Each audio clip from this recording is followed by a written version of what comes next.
Hey hello everyone.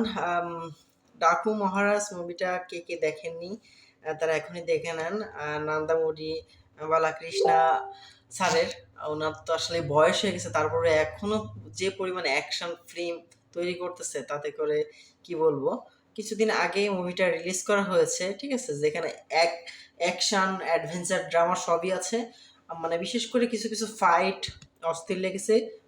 তার সাথে love story কিছু ক্যামিও আছে, সেগুলো দারুণ লেগেছে।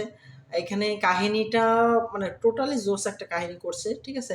একটা ড্যাম নিয়ে, যেখানে পানির অভাব, সেই পানির অভাবটা পূরণ করার জন্য একটা ড্যাম তৈরি করতে হবে। আর ওদিকে ভিলেন আছে আমাদের ইন্ডিয়ান অ্যাক্টর। তো সব মিলাই কিন্তু দারুণ একটা মুভি তৈরি হয়েছে প্রতিটা মানে পদে পদে, এবং বাচ্চার একটা কাহিনী আছে যে কাহিনীটা অস্থির। তো এখনো যারা দেখেনি তারা দ্রুত মুভিটা দেখে নেন, আমি ভিডিও ডিসক্রিপশনের নিচে লিঙ্ক দিয়ে দিব। অস্থির একটা মুভি, কিছুটা স্যাড স্টোরি আছে, কিছুটা লাভ স্টোরি আছে, কিছুটা মানে বেশিটাই অ্যাকশন আছে।